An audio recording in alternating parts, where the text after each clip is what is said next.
Welcome, welcome, welcome to Watches Unboxed. And now we have from Fergus an unboxing and review of the Tudor Prince Date reference 76213. Enjoy!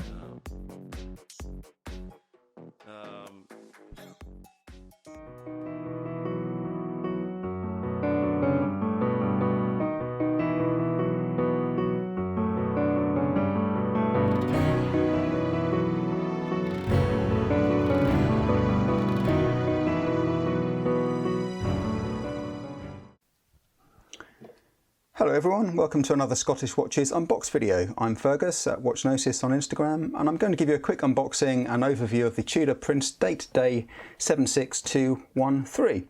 So I discovered this watch by reading an old Rolex forums thread started back in, I think, 2017, and I quickly learnt that this is a special hidden gem in the Tudor lineup because although it's discontinued in the UK and many other parts of the world, it's still possible to buy new examples of this watch from Hong Kong and I think in Japan.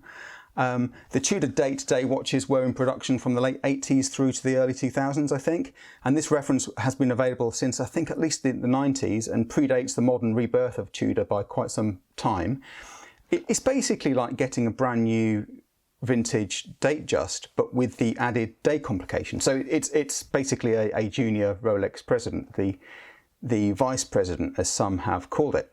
So let me show you what we've got. So it comes in the standard Tudor case, Tudor box.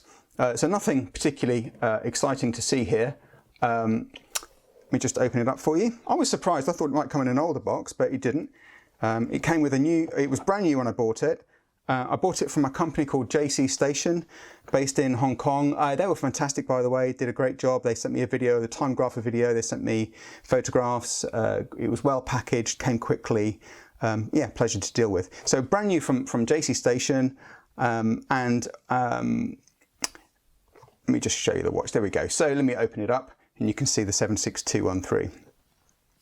So as I said, there are various references in this lineup. There is a 76200 which has a smooth bezel, and they're quite hard to find now. There's this 76213 which is the two-tone, and there's a 76214 which has white gold fluted bezel instead of yellow gold. This has a solid yellow gold crown, has a solid 18 karat gold bezel, and also solid gold center links on the bracelet. These Prince models use a Rolex Oyster mid case with lug holes, as all previous Prince models did, I think, back to the 50s. There are several videos online that you can see just how similar this watch is to a vintage Datejust. And actually, it's pretty similar to the modern Datejust, which I have. And despite the many years in between the case, the end links, they're almost identical. And so this series of watches, the 76200, the 76213 and 76214, this was the final series of the Date Day models, the Prince Date Day models.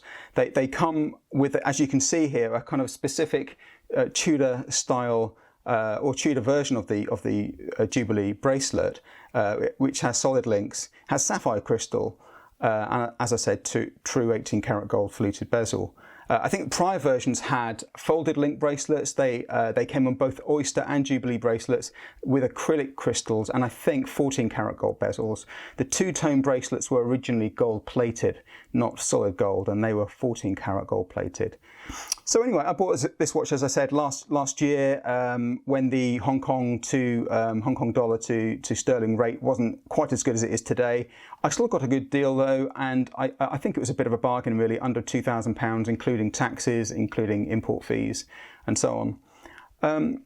So let's have a quick look at what we've got. I mean, in this compartment here, there's this basically a space for your spare links and so on, as you normally would expect.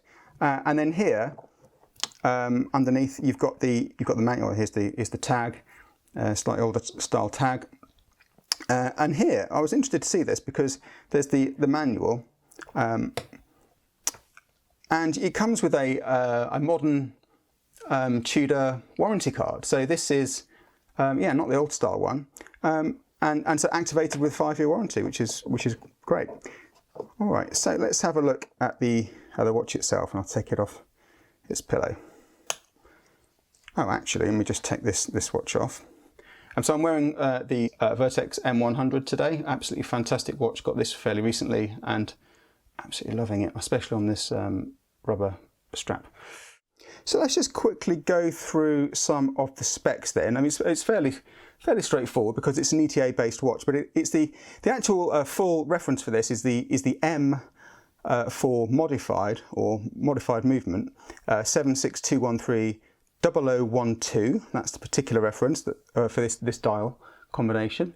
And as I said, it's a Tudor modified high-grade ETA 2834-2 movement. So this particular one is running great. It's running about a second a day quick.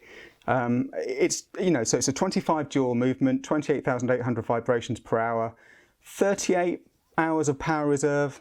It has a number of modifications. So Tudor have modified this so that it has better stability in a range of temperatures. So better temperature stability, has different materials in all the escapement parts. So stronger mainspring. I think the complete movements are then better adjusted in more positions, so 4 positions rather than 2, regulated by Tudor themselves. The watch is more resistant to shocks. I think there's a custom regulator bridge, KIF shock absorber, and also they have changed and adjusted the date mechanism. So when you get to midnight, the date and day change is instant. So that's quite enjoyable to use. It has 100 meters of water resistance, so really practical for pretty much anything in that sense. Has a screw down crown, and the case width. It's a fairly petite watch at 36 millimeters, but I think it wears slightly bigger than other 36 millimeter watches because of the fluted bezel. The lug to lug is 43 millimeters, so it wears compact on the wrist. The lug to lug distance is 20 millimeters. The thickness, as you can probably tell here, if I can just let me see if I can zoom in to show you this, but the thickness of the watch is really quite slim. I think it's 10 millimeters, 10.2 I have it as, or 11.3 if you include the Cyclops. One of the things I love about this watch is that it does have a Cyclops. It has a magnifier. So in that sense, it looks much more like a Rolex. And as I said, it has a sapphire crystal as well. So you can hear it's got quite a jingly jangly bracelet. I guess this is one of the things I noticed straight away, is that the bracelet is like a classic, for good and for bad, like a classic Rolex bracelet. And you can see here that the clasp is like a standard fold over clasp. It doesn't have that extra security lock, but I've never felt that this is in any way insecure. In fact, the clasp is quite tight. Not tight, sorry, it's quite stiff. So it doesn't feel like it's going anywhere. I really do like the old-fashioned sort of clasp there. It has a certain charm to it, I think. So yeah, as I said, my first impressions were, well, look, it's really, really light. It doesn't feel like a substantial watch, but it does feel good on the wrist. In fact, it feels great. Once you get over the jingle jangle and you realise that it's like an old Datejust in that sense, the second thing that hits you is just how flipping comfortable it is on the wrist. It just conforms, to my wrist at least, really, really, really well. So the bracelet is comfortable. I really like the size and proportions of the watch. I think it suits my wrist anyway. As I said, I think it's pretty much comparable to either a modern or a vintage Datejust in terms of sizing. But so there are various pros, I think, for me. The pros are solid gold bezel. Let me just zoom in a little bit more.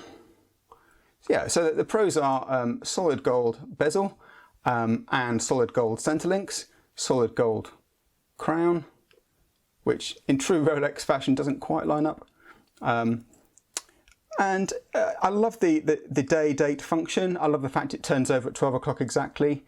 It's an incredibly practical thing to have, especially as we've had so many lockdowns, to know what day of the week it is useful. It's very lightweight.